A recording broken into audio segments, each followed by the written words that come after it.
Centro de Estudios Fiscales y Financieros se honra, tiene el placer de impartirle a usted, amigo, el presente diplomado online Finanzas para no financieros, 100% práctico, y estamos por iniciar el módulo 1, Fundamentos de las Finanzas. Sépalo que este diplomado inicia desde cero. Vamos a iniciar desde las ideas más sencillas, más básicas, fundamentales. Por eso se llama Fundamentos de la Finanza.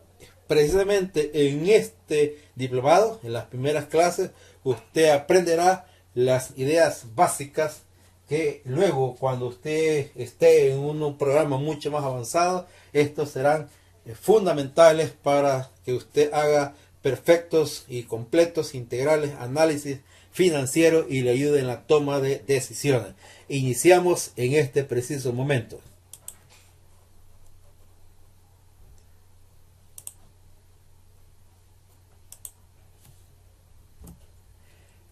Primero, lo que usted debe de conocer, aprender, es el tema de contabilidad. ¿Qué es contabilidad? Hay muchos conceptos, definiciones. Vamos a estudiar, a aprendernos el primer concepto muy sencillo. Quiero decirles que este diplomado es 100% práctico. Las primeras horas o minutos van a ser una especie de teoría, pero no se preocupe. La teoría que vamos a ver es la mínima necesaria para que usted conozca algunas cosas que serán fundamentales más adelante. La primera palabra que vamos a aprender en este momento es contabilidad. Los libros dicen que contabilidad es el arte, la técnica o la ciencia de registrar e informar de las transacciones comerciales de una empresa. ¿Por qué decimos que contabilidad es un arte? Se dice que es un arte porque el contador tiene que ser un artista. No en el sentido de hacer malabares o trucos, sino en el sentido de inspirarse. El contador debe disfrutar el trabajo que hace como contador. Usted posiblemente sea de las personas que no disfrutan el trabajo contable, y es porque no lo conoce, no lo entiende, no comprende. Tiene razón, pero usted va a comprobar que podemos hacer de la contabilidad todo un arte. Puede ser un artista, tal como un pintor se inspira en un atardecer y pinta los celajes, los rayos ocultándose tras una montaña, el sol dorado, o un escultor que se dice que el escultor libera al personaje que está dentro de esa roca, dentro de ese mármol, y se inspira, ve una persona, una mujer, un hombre, un niño, la Virgen, y luego libera al personaje de esa roca, y cada golpe de martillo va liberando ese personaje. Pero ese escultor está inspirado. Cuando yo veo balances, estados financieros, obviamente que mi cuerpo se pone erizo, mi piel percibe esa emoción de ver un balance, porque estoy ansioso de saber la rentabilidad de ese negocio. Basta unas 2 ojeadas, 2 pequeños cálculos y ya tenemos un panorama general de una empresa. Para mí eso es un arte. Pero algunos autores dicen que la contabilidad es una técnica. Si la contabilidad es una técnica, significa que el contador es un técnico. Como dice en Guatemala, técnico, perito, contador. Un técnico, para llevar esto adelante, llevarlo a ese nivel de una técnica, pues tiene que dedicar una vida completa a la actividad contable. Tiene que, para ser un técnico, debería de estar como leyendo constantemente, capacitándose, ir a cursos, ir a seminarios. O sea, estamos hablando de un profesional.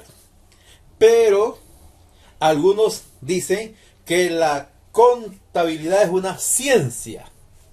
Si es una ciencia, entonces el contador es un científico. Algunos dicen que sí, efectivamente, la contabilidad es una ciencia, en el sentido de que el conocimiento se transmite de generación en generación. Y cuando hacemos eso, hacemos ciencia. En este momento que mis conocimientos están siendo trasladados a su mente, estamos haciendo ciencia. Este momento es muy importante para la humanidad porque usted está aprendiendo y yo le estoy enseñando. Entonces, la ciencia para mí se relaciona con aquellas personas que observan las estrellas, que están con la biotecnología, están con las tecnologías de punta, las computadoras, los celulares, y están investigando nuevos métodos, y esos son científicos, y está bien, son científicos. Yo prefiero pensar que la contabilidad es una técnica, ni creo que es un arte, ni creo que es una ciencia, aunque algunos dicen que es una ciencia, pero una ciencia no exacta. Yo me conformaría considerarme como un técnico. De todas maneras, el concepto es que es el arte, la técnica o la ciencia de registrar e informar de las transacciones comerciales de una empresa. Bien, en este punto, este diplomado, sus primeros 2 módulos va a estar enfocado a la primera palabra, registrar.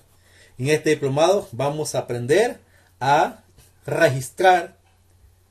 Y en los primeros 2 módulos usted va a hacer ejercicios, va a usar libros, va a hacer partidas de diario y va a hacer balances. Entonces vamos a aprender a registrar. Luego, en los otros 2 módulos, en el tercero, vamos a aprender a informar de las transacciones comerciales de una empresa. Y en el cuarto módulo, que no está en el concepto, pero está incluido en el diplomado, usted va a aprender a analizar la información que preparan los contadores. Ahora, este es el problema para aprender contabilidad y luego convertirse en un financiero. Cuando usted va a una clase de finanzas, a cualquier universidad, cualquier lugar X, yo siempre veo que las primeras clases le quieren enseñar a hacer análisis financiero. Y aunque ellos dicen que son finanzas para no financieros, más cuando veo los temas, básicamente ya la persona debe saber de finanzas para entender la clase. En este momento, yo quiero que usted sea un tanto flexible en el sentido que permita que yo lo vaya guiando y vayamos paso a paso para que usted comprenda perfectamente el proceso de la contabilidad. Y lo primero que vamos a hacer es que usted aprenda a registrar. Va a registrar porque cuando usted sepa cómo se registra la información contable, entonces va a aprender a informar. O sea, va a aprender a elaborar estados financieros. Usted va a aprender cómo se hace un balance, cómo se hace el estado de resultados, cómo se hace el flujo efectivo. Esas cosas usted las va a hacer en este diplomado. Luego, aunque no lo dice el concepto, pero también usted va a aprender a analizar estado financiero. El problema es que si alguna vez fue a una capacitación a otro lugar, que no seamos nosotros, quizás de momentos, casi sin previo aviso, quiere que usted haga análisis financiero. Eso es imposible porque no va a entender lógica. Y si no entiende la lógica, los principios contables, entonces usted no va a sentirle gracia, sabor a lo que está haciendo. Así que, mi amigo, si usted me permite la confianza, primero vamos a aprender a registrar datos contables. Luego vamos a aprender a dar información contable. Y luego vamos a aprender a analizar. Porque en otro diplomado, que no es este, usted va a aprender a tomar decisiones. En este diplomado, al final del módulo 4, vamos a aprender a tomar pequeñas decisiones de carácter financiero. Y usted va a ser de gran ayuda a la empresa o a la administración, a la gerencia general de su empresa. Pero en la toma de decisiones se va a especializar más, se desarrolla mucho más en el próximo diplomado. Pero en este usted ya tendrá las herramientas básicas, elementales, fundamentales para hacer un análisis financiero y participar en algunas tomas de decisiones de carácter financiero. Bien, entonces, para que usted domine completamente el tema, se tiene que convertirse en un profesional de la contabilidad. Una especie de técnico profesional. Quizás no va a ser científico, pero sí va a ser un profesional. Para que usted se convierta en un profesional de la contabilidad, se requiere que usted conozca los principios de contabilidad generalmente aceptados, que se conocen como PCGA. Si usted fue a la universidad o al colegio, se recordará lo que eran los principios de contabilidad generalmente aceptados. No se preocupe, aquí usted no va a estudiar, aquí va a practicar. Le vamos a hacer ejercicios donde le vamos a ir explicando cómo es que se aplica, cómo se pone en práctica los principios de contabilidad generalmente aceptados. Luego vamos a estudiar dentro del material, ya ahí está incluido, vamos a poner en práctica lo que son las normas internacionales de contabilidad, que ahora pues se le conoce como normas internacionales de información financiera. O sea, antes NIC, ha habido unos cambios últimamente y hablamos de normas internacionales de información financiera. Además de eso, vamos a conocer algunas leyes, no completamente, no a profundidad, pero las partes básicas, elementales que tienen que ver con lo contable. Vamos a conocer algunos tópicos de la ley del impuesto sobre la renta. Vamos a conocer algo acerca de la ley del IVA. Vamos a conocer algo del código tributario, un poquito del código de trabajo, algo que tenga que ver con leyes mercantiles y posiblemente hasta la constitución de su país. En el caso de El Salvador vamos a usar leyes, pero no necesariamente van a ser las de El Salvador ni solo las de Guatemala. Este diplomado está siendo transmitido a todo Centroamérica, a República Dominicana y México y quizás algunos dos países de Sudamérica. Entonces vamos a ver desde el punto de vista generalidades, y si usted necesita hacer una consulta puntual con respecto a su país, tenga la bondad de mandarnos un correo y con gusto le vamos a aclarar algunos puntos muy puntuales. Luego, lo bueno, o sea, lo interesante, o lo más importante de la contabilidad o de las finanzas, porque vamos a explicar la diferencia entre contabilidad y finanzas, quizás no es el concepto en sí, sino el objetivo. ¿Qué es lo que persigue la contabilidad? Y originalmente a la parte módulo 1 y 2 nos vamos a referir como contabilidad y luego nos vamos a referir como finanzas. Y luego en el camino vamos a ir entendiendo cuándo es contabilidad y cuándo es finanzas. Entonces, el objetivo de la contabilidad es ser una herramienta de ayuda para la toma de decisiones. Bien, para comprender hay que recordar alguna parte histórica. Hay muchas historias, pero una de ellas me gusta a mí, el que dice que los fenicios fueron los primeros que empezaron a hacer anotaciones contables un tanto más formalizado, más sistematizado. Hay otras culturas que dan cuenta de que han hecho registros contables, pero contemos la historia de los fenicios. Los fenicios eran un pueblo, dicen que iban de un país a otro país. Alguna vez yo he oído decir que era que cruzaban el desierto, luego he oído decir que cruzaban el océano, sea cual sea, si es el mar, si es el desierto. El asunto es que cuando iban a llevar mercadería de un país a otro país, tenían que anotar, escribir cuánto les costaba el producto que llevaban. Luego había que incorporar a estos costos el costo del traslado, el pago del barco, el pago de las tripulaciones, la alimentación. Todo eso había que incorporarlo. Luego, el producto que traían de un país, cuando llegaba a otro país, obviamente ya llevaba un mayor costo. Había que hacer esas anotaciones.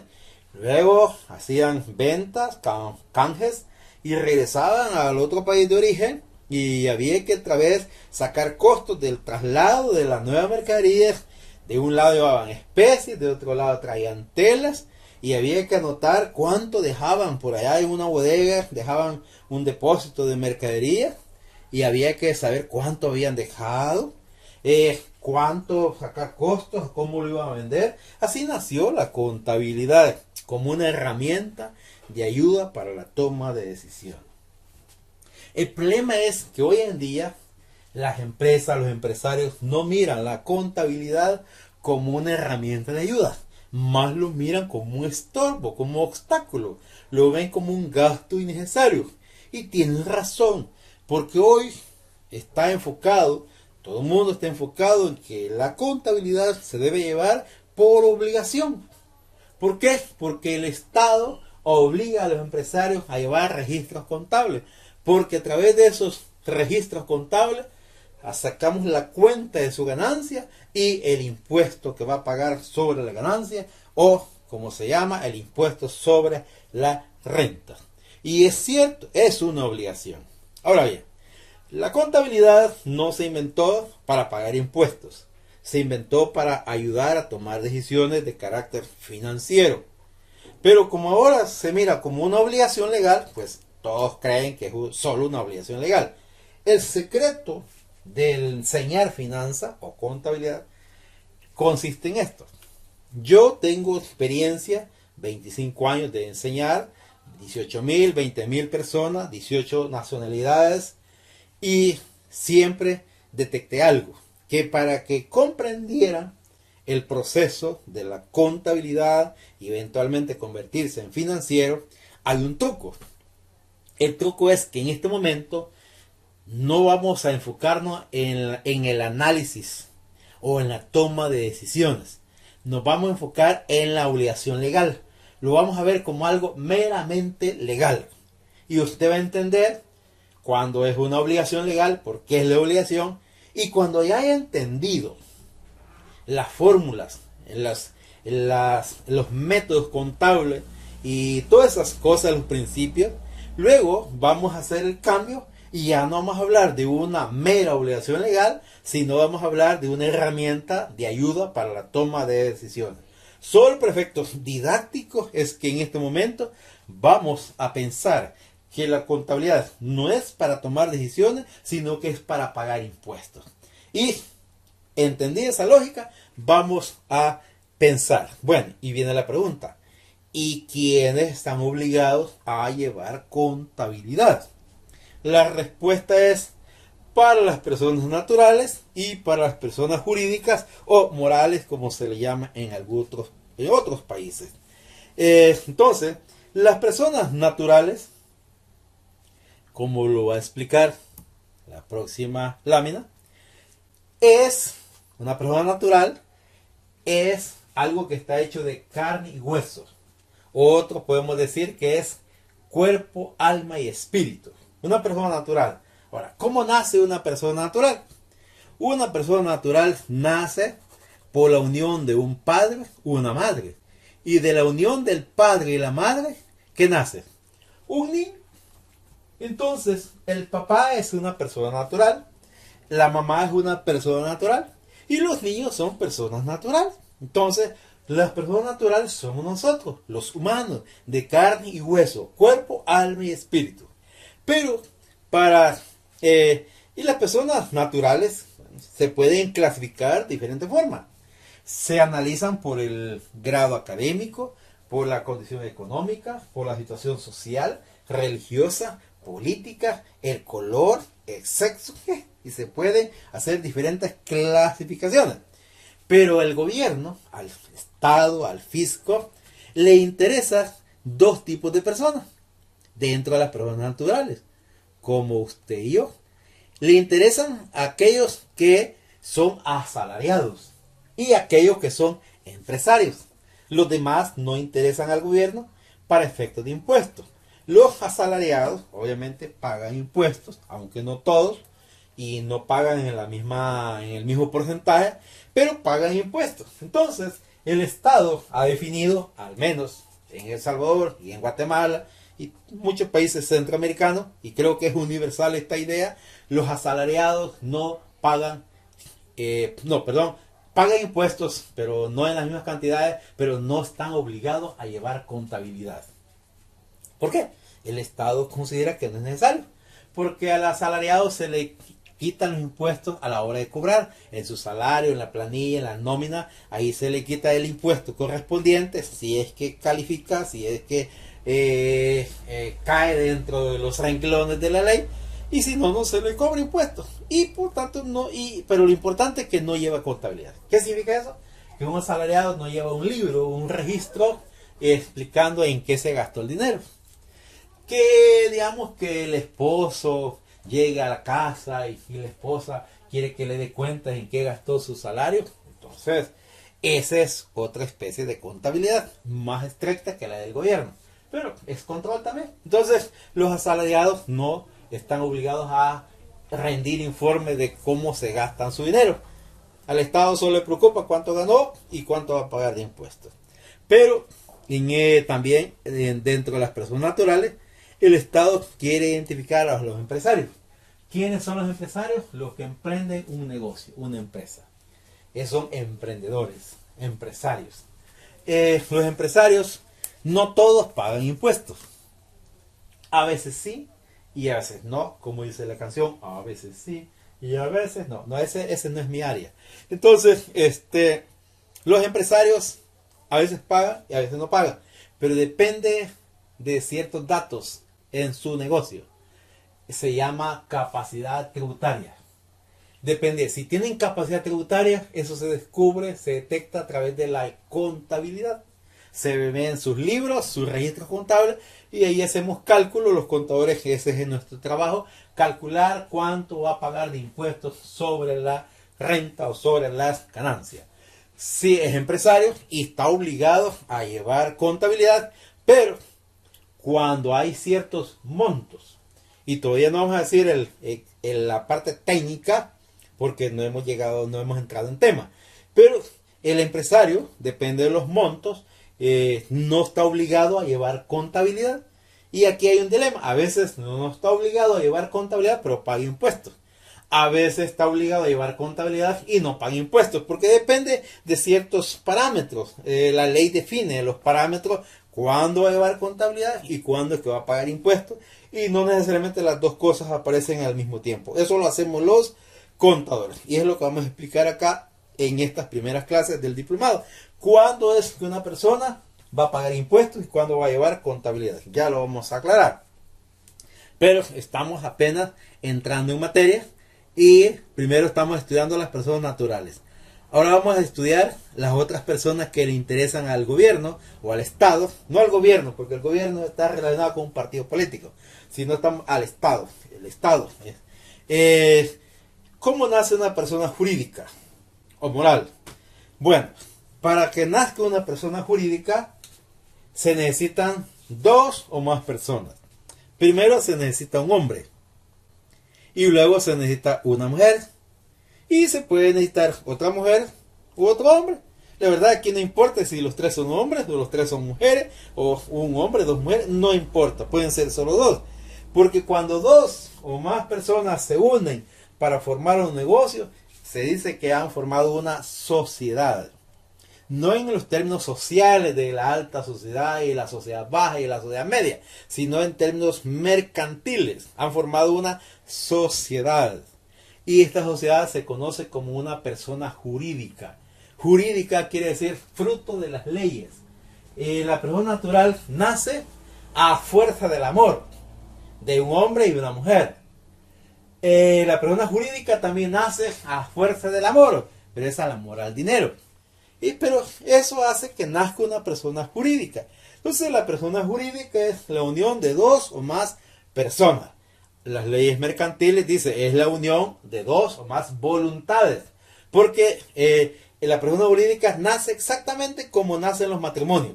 Es un ente, es una persona, solo que no es de carne, hueso, no tiene alma ni espíritu, no habla, pero tiene nombre, tiene existencia, existe. ¿Y dónde existe? Pues en papeles, pero su existencia es jurídica. Por eso en México le llaman persona moral, otros países también le llaman persona moral. Entonces la persona jurídica nunca la va a ver como tal una persona caminando, solo es un documento que da prueba legal de que existe la persona jurídica y es lo que se le llama personalidad jurídica o el acta de constitución de la sociedad. Bien, entonces una persona jurídica son dos o más personas con el objetivo de tener lucro o ganancia o hacer una sociedad. Cuando hablamos de hacer sociedad, estamos hablando pues, que es un negocio y hay una característica. Las sociedades o las personas jurídicas o las personas morales siempre están obligados a llevar contabilidad toda la vida. Las personas naturales no todas llevan contabilidad porque algunas no califican por los montos de dinero que se manejan en los balances. Pero las personas jurídicas siempre están obligados a llevar contabilidad. Entonces, primer punto que vamos a aclarar. En este diplomado usted va a aprender a llevar la contabilidad de una persona jurídica. Va a aprender a llevar la contabilidad de una persona jurídica, no de una persona natural. Aunque hay personas naturales que necesitan llevar registros contables, pero eso lo vamos a excluir. No es porque no sea importante, es porque el ejercicio está montado como una sociedad. Y lo que vamos a hacer es ficticiamente una sociedad en este diplomado y usted va a ser el contador de esa sociedad. Luego, como contador, va a aprender a registrar, va a aprender a hacer informe financiero y al final va a aprender a hacer análisis financiero y mucho más adelante en el próximo diplomado va a aprender a tomar decisiones en base a los análisis financieros que usted mismo va a hacer. Así que manos a la obra, suerte, porque esto apenas ha iniciado y lo espero dentro de unos minutos, si usted quiere, para continuar con el siguiente tema. Por de pronto ya basta por el momento, relájese, vuelve a escuchar la clase una o dos veces y cuando esté listo pase al siguiente tema que vamos a ver en el próximo corte y vamos a hablar de tipos de empresas y tipos de sociedades. Así que suerte y nos vemos en el próximo tramo.